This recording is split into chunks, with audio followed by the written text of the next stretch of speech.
حضرت مریم رضی اللہ تعالی عنہا کو اللہ تبارک و تعالی نے بغیر باپ کے جناب عیسیٰ علیہ السلام عطا فرما دیے۔ اب اس بات کو جب لوگوں کے سامنے پیش کیا جائے گا، لوگ کیا رائے دیں گے، یہ بھی تو ایک مشکل کام ہے نا۔ وہ خاتون، وہ پاک باز عورت جس نے اپنی زندگی کے سارے اوقات ہی اللہ کے گھر مسجد میں گزارے، جس کی ماں پاک ہے، باپ پاک ہے، خاندان پاک ہے، اس خاتون کو بغیر باپ کے جب گود میں بچہ لے کے لوگوں کے سامنے جانا ہے تو کن رویوں کا سامنا کرنا ہے، یہ آپ سمجھ سکتے ہیں۔ کسی شاعر نے کہا تھا کہ الجھے الجھے بکھرے بکھرے روز و شب دیکھے گا کون، لوگ تیرا جرم دیکھیں گے سبب دیکھے گا کون۔ لوگ تو ظاہری حالات کو دیکھتے ہیں اور فیصلہ کر دیتے ہیں، سبب کیا ہوا تھا، وجہ کیا بنی تھی، تصویر کا دوسرا رخ کیا، اس پر تو غور ہی کوئی نہیں کرتا۔ اور پھر مخلوق تو فنکار ہے اس درجہ کے پل بھر میں، سنگے در کعبہ سے بھی اسنام تراشے، تم کون ہو کیا چیز ہے داغ کبابی۔ لوگوں نے تو مریم پہ بھی الزام تراشے، بڑے بڑے باعزت باوقار لوگ، اور ذرا سا کہیں کوئی نقطہ لوگوں کو نظر آتا ہے تو لوگ اس نقطے کو بہت بڑا قصہ بنا لیتے ہیں، بہت زیادہ داستان سرائی کرتے ہیں، نیک لوگوں کو بڑی تکلیف پہنچاتے ہیں۔ لیکن اگر وہ شخص سچا ہے اور اپنے رب کی بارگاہ میں وہ صاف ہے تو پھر اسے زیادہ وضاحتیں دینے کی ضرورت بھی نہیں، اور ویسے بھی جب لوگ بہت زیادہ مخالفت کر رہے ہوں تو وضاحتیں دینا کام بھی نہیں آتا، اس وقت صفائی دے کے انسان مزید الجھتا چلا جاتا ہے۔ حضرت مریم کی گود میں جناب عیسیٰ علیہ السلام تشریف لے آئے تو جناب مریم کو حکم تھا کہ آپ نے بولنا ہی نہیں، آپ نے بات ہی نہیں کرنی، آپ خاموش رہیں۔ وہ خاموش ہیں، بچہ پنگوڑے میں ہے، قوم کے سامنے ہے تو قوم بڑے سخت نظروں سے دیکھتی ہے، بڑے سخت جملے کہتی ہے، اور انہوں نے کہا کہ مریم یہ بچہ کہاں سے آ گیا، آپ بھی نیک، آپ کا باپ بھی نیک۔ تو جناب مریم نے کیا کہا، قرآن مجید سورہ مریم کی آیت نمبر 29 دیکھیے، فَأَشَارَتْ إِلَيْهِ، تو جناب مریم نے نا پنگوڑے کی طرف اشارہ کیا، جناب عیسیٰ کی طرف اشارہ کیا، توجہ ادھر کی، فَأَشَارَتْ إِلَيْهِ، بچے کی طرف اشارہ کیا، گویا اس سے پوچھ لے تو قوم کیا کہتی ہے۔ انہوں نے کہا قَالُوا كَيْفَ نُكَلِّمُ مَنْ كَانَ فِي الْمَهْدِ صَبِيًّا، یہ کیسے بات کرے گا، یہ تو پنگوڑے میں بچہ ہے۔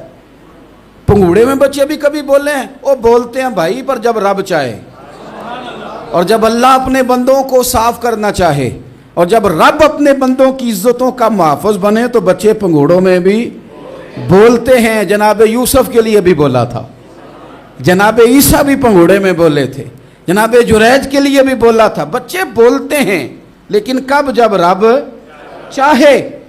کیسے بولے گا، یہ تو پنگوڑے میں ہے۔ لیکن جب انہوں نے دیکھا نا بچے کی جانب، آپ نے منہ سے نہیں کہا، وہاں تو حکم تھا چپ رہنا ہے، وہ خاموش تھی، پنگوڑے کی طرف اشارہ کر کے کہا اس سے پوچھ لو جو پنگوڑے میں ہے۔ تو جناب عیسیٰ پنگوڑے سے بولے اور سیدھے ہاتھ کے اشارے کر کر کے بولے، کیا کہتے ہیں، فرمانے لگے قال انی عبد اللہ۔ عیسائیوں نے کل کلاں کو کہنا تھا نا وہ اللہ کے بیٹے ہیں، تو انہیں بات ہی یہاں سے شروع کی، کہنے لگے لوگوں سنو میں اللہ کا بندہ ہوں۔ بات شروع یہاں سے کی، جو کل بات ہونی تھی آج اس کا اظہار کیا، کہنے لگے انی عبد اللہ، میں اللہ کا بندہ ہوں، آتانی الکتاب، مجھے کتاب دی گئی ہے، وجعلنی نبیّا، اور رب نے مجھے نبی بنا کے بھیجا ہے۔ 10 منٹ پہلے جناب مریم کے بارے میں رائے لوگوں کی اور تھی، اور 10 منٹ کے بعد اور تھی، 5 منٹ پہلے باتیں اور تھیں اور 5 منٹ کے بعد باتیں اور تین۔ جب رب بندوبست کر دے، جب اللہ اہتمام کر دے، میرے بھائی ضروری تو نہیں کہ ہم پریشان ہی رہیں کہ یار یہ کام میں نے کیا نہیں، میرے کھاتے ڈال دیا گیا، یار اس جرم کا میں مجرم ہی نہیں اور میرے منہ پہ سیاہی ملنے کی کوشش کی جا رہی، یہ میرا کھاتا ہی نہیں اور لوگ مجھے تکلیف دے رہے ہیں۔ ضروری نہیں کہ آپ ہی وضاحت کریں، میرا رب بھی بندوبست فرما دیا کرتا ہے، اور جو اہتمام اللہ کرتا ہے نا، جو بندوبست رب کرتا ہے، آزمائش آ جاتی ہے، بڑے بڑوں پہ آ جاتی ہے، لیکن بعض اوقات بڑی تکلیف ہوتی ہے جب اس بندے کو لوگ کٹہرے میں کھڑا کر دیں جس کا جرم ہی کوئی نہیں، اس شخص سے لوگ سوال جواب شروع کر دیں جس بیچارے کے خیال میں بھی وہ بات نہیں، پھر وہاں وضاحتیں دینا، نہ کردہ گناہوں کی وضاحتیں دینا، یہ بڑا بوجھ بنتا ہے، بڑی تکلیف ہوتی، اور لوگ کرتے ہیں یہ کام۔ پھر اللہ تعالیٰ جب بندوبست فرمائے، صحیح بخاری میں حضرت جریج کا ذکر فرمایا، جریج نفل پڑھ رہے تھے، ماں نے آواز دی، وہ آ نہیں سکے، نماز میں تھے، ماں ناراض ہو گئی، اس نے ہاتھ اٹھا کے کہا اللہ یہ اتنی دیر تک مرے نہ جب تک کسی بری عورت کا منہ نہ دیکھ لے۔ کسی اور کی دعا کے لیے سند نہیں ہے کہ وہ تیرے حق میں ضرور قبول ہوگی، لیکن ماں باپ کی دعا کے لیے میرے نبی پاک نے سند بیان کی ہے۔ سید عالم صلی اللہ علیہ وسلم فرماتے ہیں جب بھی ماں باپ اولاد کے لیے ہاتھ اٹھاتے ہیں رب ضرور قبولیت کا شرف عطا کرتا ہے۔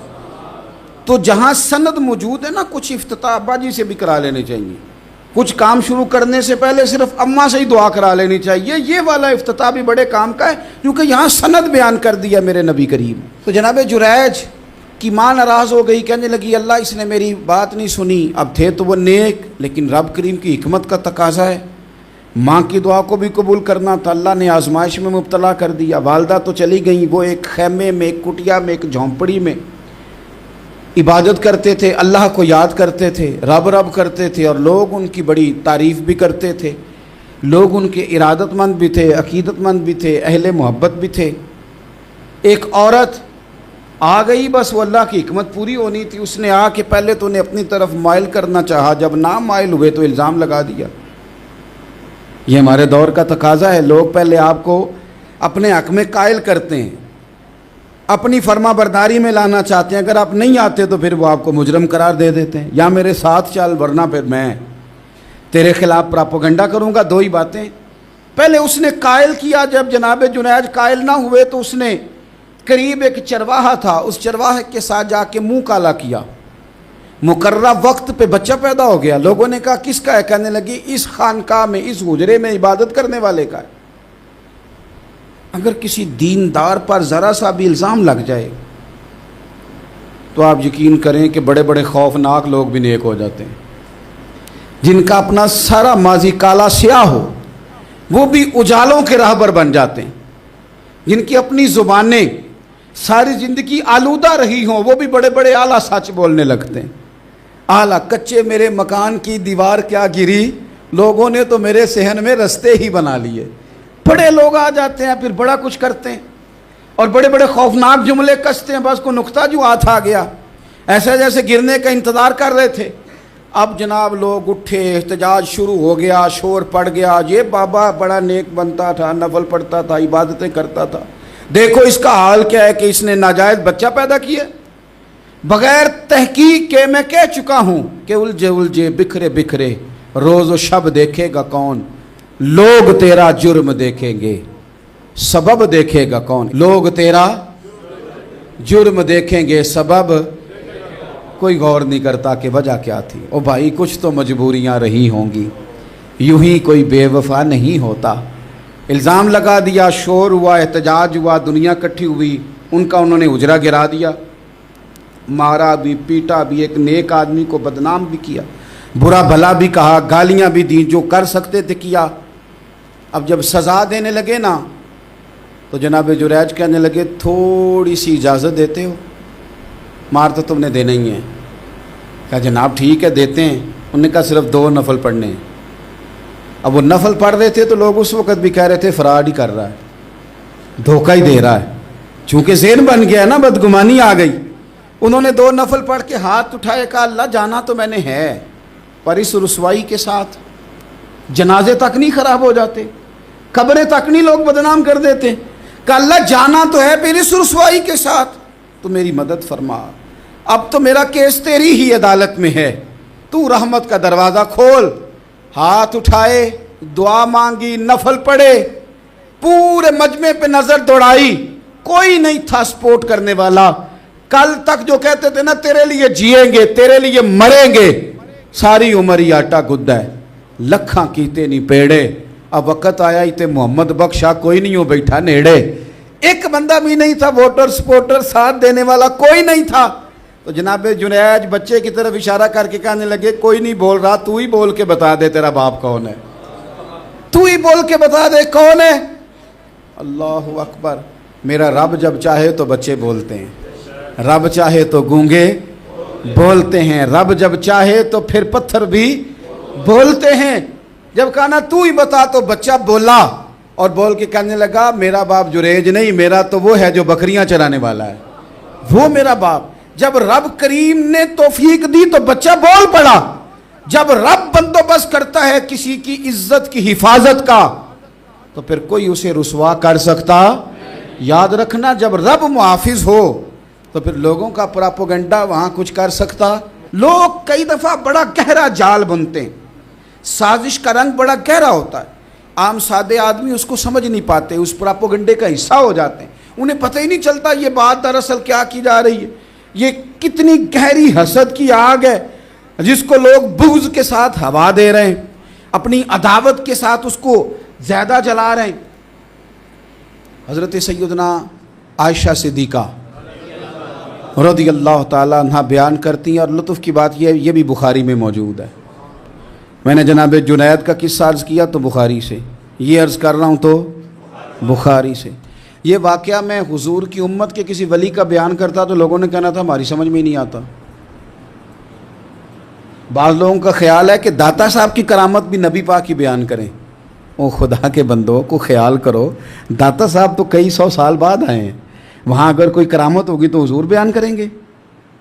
اگر نبی کریم نے پچھلے بنی اسرائیل کے ولیوں کی کرامتیں بیان کر کے تمہیں بتائی ہیں تو اس کا معنی یہ ہے کہ اگر وہاں اللہ یہ شان عطا کر سکتا ہے تو تم تو امتوں کی سردار امت ہو، ان پر تو نیرا فضل ہے، تم پر تو رب کا فضل کبیر ہے۔ تو بس لوگ سمجھنے کو تیار نہیں، پچھلوں کی مان لیتے ہیں۔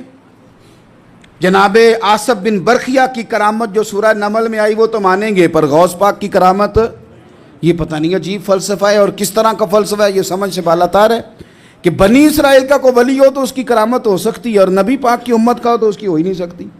کیا معنی ہے اس بات کا؟ اور لوگ ہیں کہ داد و تحسین دے رہے ہیں، واہ واہ کر رہے ہیں۔ اللہ تعالیٰ سمجھنے کی توفیق عطا فرمائے۔ حضرت عائشہ صدیقہ رضی اللہ تعالیٰ عنہ فرماتی ہیں ایک عورت تھی اور اسے نبی پاک صلی اللہ تعالیٰ علیہ وسلم نے وہ کلمہ پڑھ کے مسلمان ہوئی، مدینہ طیبہ آ گئی تو حضور نے مسجد نبوی شریف میں اس کے لیے مکان، ایک سادہ سا کمرہ ساتھ مسجد کے بنوا دیا، وہیں رہنے لگی۔ اکثر وہ سیدہ طیبہ کے پاس آتی تو حضرت عائشہ صدیقہ رضی اللہ تعالیٰ عنہ فرماتی ہیں وہ بڑی باتیں سناتی اور آخر میں کہتی وہ ہار والا دن بھی بڑا عجیب دن تھا اور میرے رب کی قدرتوں کا دن تھا، وہ بھی بڑا عجیب دن تھا۔ سیدہ عائشہ صدیقہ رضی اللہ تعالیٰ عنہ ایک دن فرمانے لگی کہ تو ہار والے دن کا بڑا ذکر کرتی ہے، وہ کیا دن تھا؟ تو خاتون کہنے لگی اماں جی وہ دن تھا جب میرے رب پر بھروسہ اور مضبوط ہو گیا، جس دن میرا اپنے رب پر توکل اور بڑھا، میرے ایمان میں یقین میں اور پختگی آئی۔ کہنے لگی میں ایک گھر کی کنیز تھی، نوکرانی تھی، اس گھر میں ایک بچی تھی جس کے پاس سونے چاندی ہیرے جواہرات کا ہار تھا۔ اس زمانے میں چمڑے کے اوپر لوگ ہیرے جواہرات لگاتے تھے، کئی دفعہ سرخ رنگ کے چمڑے پہ لگائے جاتے تھے، وہ بچی پہنتی تھی تو کہتی ہیں وہ بچی کے اس نے اتار کے رکھا یا اس سے گرا وہ ہار تو چیل اسے اٹھا کے لے گئی گوشت سمجھ کے اور میرے سامنے اٹھا کے لے گئی۔ گھر والوں نے مجھ سے پوچھا، یہ بخاری میں موجود ہے، گھر والوں نے پوچھا مجھ سے کہ وہ ہار کہاں ہے تو میں نے کہا چیل اٹھا کے لے گئی۔ گھر میں کچھ چوری ہو جائے تو سب سے پہلا الزام کس پہ لگتا ہے؟ ملازمین پہ۔ کہتے انہوں نے مجھے بڑا مارا، بڑی تکلیف تھی، حتیٰ کہ میری شرمگاہ تک کی تلاشی لی، میری عزت اتنی خراب کی میں بتا نہیں سکتی۔ میں نے اپنی زندگی میں ایک واقعہ دیکھا، ایک امیر گھر میں چوری ہو گئی، ملازم کو اتنا مارا کہ وہ چارپائی پہ پڑ گیا، پولیس والوں سے اتنی مار پروائی گئی کہ وہ بیچارہ چارپائی پہ پڑ گیا، اور پھر وہ اتنا بیمار ہوا اور کچھ دنوں کے بعد پتہ چل گیا کہ چور تو اپنا بیٹا ہے ان کا، پھر اس کا انتقال ہو گیا۔ اب وہ سیٹھ صاحب اور گھر والے آ کے مرنے والے کے کان میں معافیاں مانگ رہے ہیں، کان میں۔ تو میں نے ان سے پھر کہا تھا کہ یہ تو اب چلا گیا ہے، تمہارا زور چلتا تھا نا تو تم نے قانون خریدا اور تم نے اسے جتنا ہو سکا تم نے اسے مار پڑوائی، تمہارے پاس جو عدالتیں تھیں تم نے وہاں کارروائی کی، اب ایک عدالت قیامت کے دن لگے گی۔ یہ کمزور تھا نا، کچھ کر نہیں سکا۔ میرے نبی پاک صلی اللہ علیہ وسلم نے فرمایا سن لو، اگر سینگ والی بکری نے بغیر سینگ والی بکری کو تکلیف دی ہوگی نا تو قیامت کے دن اسے بھی بدلہ دینا پڑے گا کہ تیرے پاس سینگ تھے اور تو نے اسے مارا تھا۔ وہ خاتون عرض کرتی ہے سیدہ عائشہ کی خدمت میں کہ مجھے بڑا مارا، مجھے تکلیف دی، میں کہہ رہی تھی کہ میرے سامنے چیل لے گئی ہے پر وہ نہیں مان رہے تھے، اماں جی انہوں نے مجھے بڑا مارا۔ حضرت عائشہ صدیقہ کہتی ہیں پھر کیا ہوا؟ کہنے لگی اماں جی جب کوئی میرا مددگار نہ رہا، مجھے تکلیف دے رہے تھے، رسوا کر رہے تھے، تو میں نے اپنے رب سے مدد چاہی، میرے رب کی طرف میں نے توجہ کی، میں نے کہا مالک اب تو ہی میرا مددگار ہے۔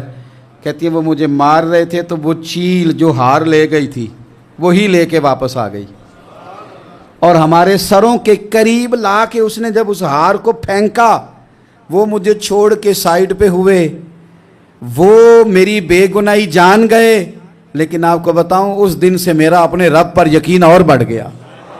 مجھے سمجھ آ گئی کہ جب انسان پورا ٹوٹ جاتا ہے اور جب کوئی چاروں جانب اس کا مددگار نہیں ہوتا تو رب تو ہوتا ہے نا، اللہ تو اس کا مددگار ہوتا ہے نا، وہ تو پھر اپنے اس بندے کی مدد کرتا ہے نا، پھر وہ تو توانائی دیتا ہے نا، وہ تنہا نہیں چھوڑتا، وہ تو آنسوؤں والوں کے آنسوؤں پہ بڑا کرم فرماتا ہے، وہ تو قسم پرسی میں آ جاتا ہے، اس کی رحمت بڑھ کے استقبال کر لیتی۔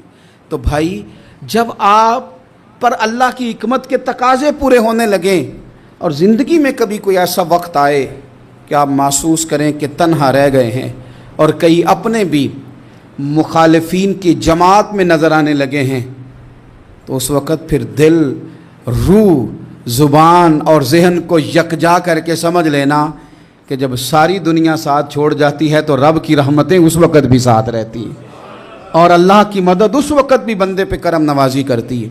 ایک اور حدیث سنیں، لطف کی بات یہ ہے یہ بھی بخاری میں ہے، یہ بھی واقعہ بخاری میں ہے۔ اللہ اکبر۔ ایک شخص نے نا ایک بندے سے قرض مانگا، اس نے کہا مجھے قرضہ دو۔ وہ کہنے لگا کہ کتنا قرضہ؟ اس نے کہا 1000 دینار۔ دینار سونے کا ہوتا تھا، درہم چاندی کا ہوتا تھا۔ 1000 دینار چاہیے۔ اس نے کہا کوئی گواہ ہے تیرے پاس؟ غریب کا گواہ بھی کوئی نہیں بنتا، کبھی الجھ جائے نا کوئی بندہ تو کئی اپنے بھی کہہ دیتے ہیں کہ ہم اس کے قول فعل کے ذمہ دار نہیں ہیں۔ ایک غریب آدمی کو قرض کی ضرورت پڑ گئی، 1000 دینار چاہیے۔ میں کہہ چکا ہوں کہ درہم چاندی کا ہوتا تھا، دینار سونے کا، اب 1000 دینار لینا ہے۔ تو جس بندے سے اس نے کہا، اگرچہ وہ نیک بندہ تھا، اس نے کہا یار 1000 دینار دے دو، تو کہنے لگا کوئی گواہ ہے تیرے پاس؟ وہ کہنے لگا غریبوں کا گواہ کون ہوتا ہے؟ ہاں ایک گواہ ہے۔ کہا کون؟ کہا میرا رب، وہ تیرے اور میرے بیچ گواہ ہے۔ اس نے کہا کوئی کفیل، اگر تو پیسے نہ دے سکے تو وہ بعد میں دے دے، یا تجھے کچھ ہو جائے تو وہ دے دے۔ اس نے کہا کفیل بھی میرا اللہ ہی ہے، میرے پاس اگر ہے تو رب کریم کا نام ہے، اگر اعتماد کر سکتا ہے تو کر لے۔ بندہ نیک تھا، اس نے کہا رب کے نام پہ، رب کی کفالت پہ، اللہ کو گواہ بنا کے میں تیار ہوں تجھے 1000 دینے کو۔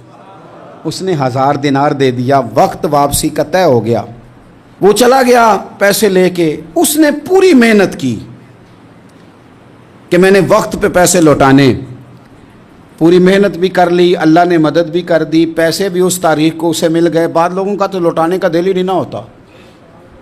فرمایا حدیث پاک میں کہ تو لوٹانے کا ارادہ کر، رب تیری مدد بھی فرمائے گا۔ لیکن یہاں بہت سارے لوگ کہتے ہیں خیر ہے، ارادہ ہی نہیں، تو پھر جس طرح کا بندے کا گمان ہو رب بھی اسی طرح کا معاملہ فرماتا ہے۔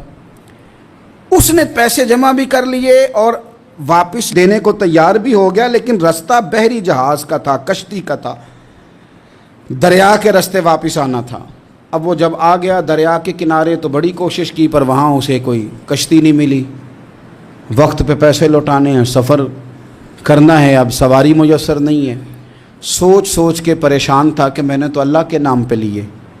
اچانک دل میں ایک تجویز آئی، اس نے ایک لکڑی لی، لکڑی کو اندر سے کھولا، 1000 دینار اس میں بھرا، بخاری پڑھ رہا ہوں، اور ساتھ ایک خط بھی لکھا کہ یار میں پیسے پہنچانا چاہتا تھا پر مجھے کوئی چیز نہیں ملی دریا کے اس پار آنے، اللہ کے نام پر تیری طرف روانہ کر رہا ہوں۔ اور یہ کہہ کہ وہ لکڑی دریا میں رکھ دی، وہ لکڑی ڈوب گئی ہے، واپس آ گیا۔ وہ جس نے پیسے لینے تھے وہ عین مقررہ وقت پر دریا کنارے آیا۔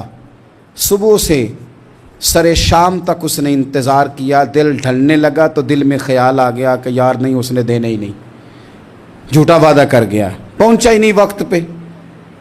اب جب واپس لوٹنے لگا تو اچانک دریا میں ایک لکڑی تیرتی ہوئی دکھائی دی، کہنے لگا لے جاتا ہوں، شام کو روٹیاں پکانے کے کام آئے گی، ایندھن بنا کے جلا لوں گا، ہنڈیا پک جائے گی۔ لکڑی اٹھا کے جلانے کے لیے گھر لایا، گمان تھا کہ وہ نہیں آیا وعدہ کر کے، اللہ کو کفیل اور وکیل بنا کے اور گواہ بنا کے پھر بھی نہیں آیا۔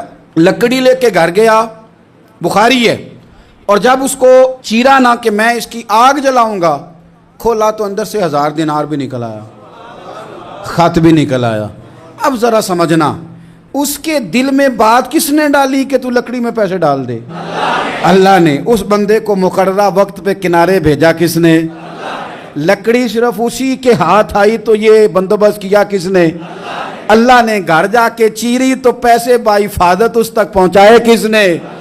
تو پھر ہمیں بھی توجہ اللہ کی جانب ہی کرنی چاہیے، ہمارے پہ دل کی توجہ رب کی طرف ہی ہونی چاہیے نا، ہمیں ادھر ادھر جانے کی، دیکھنے کی، بندوں پر غور کرنے کی ضرورت کیا ہے؟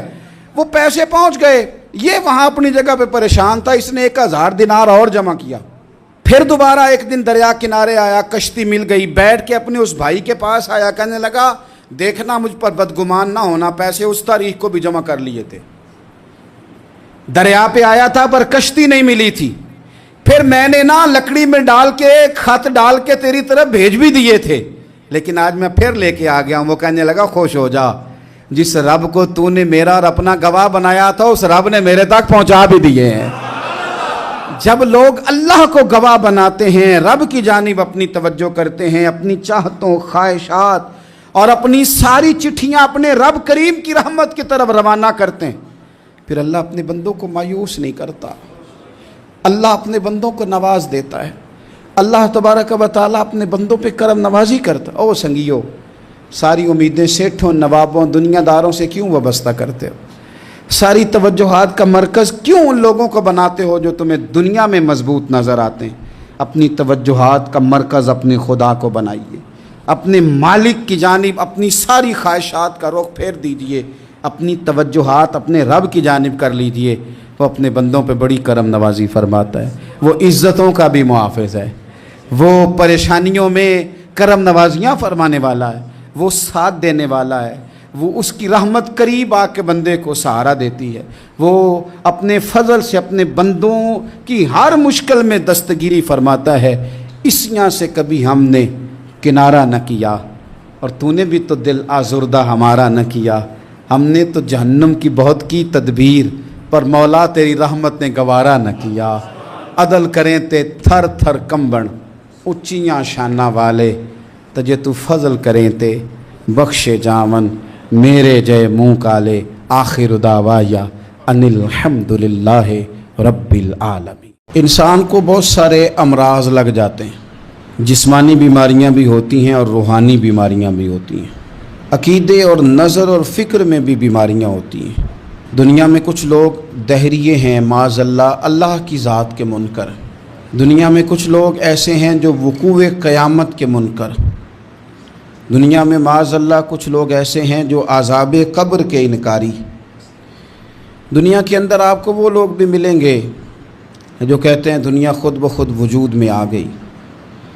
پھر آپ کو کچھ اور لوگ ملیں گے جن پر وسوسوں کا غلبہ، بری سوچوں کا غلبہ، شیطانی اور نفسانی خواہشات کا غلبہ، یہ سب بیماریاں ہیں۔ پھر کچھ امراض ایسے ہیں، حسد، بغض، عداوت، تکبر، عجب، خود پسندی، دوسروں کو حقیر سمجھنا، اپنے آپ کو بڑا جاننا، جھوٹ بولنا، جھوٹی انا کی، یہ سب بیماریاں ہیں، امراض ہیں۔ جسمانی مرض بھی بندے کو پریشان کرتا ہے، روحانی مرض بھی پریشان کرتا ہے۔ اگر آپ روحانی طور پر بیمار ہوں، آپ کے اندر حسد کی بیماری لگ جائے، تو حسد کا سادہ ترجمہ کریں، پنجابی ترجمہ کریں، اپنی زبان میں ترجمہ کریں تو حسد کا معنی جلنا ہے۔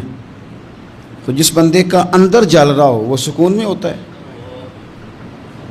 اندر آگ لگی ہو حسد کی تو وہ بندہ قرار پائے گا۔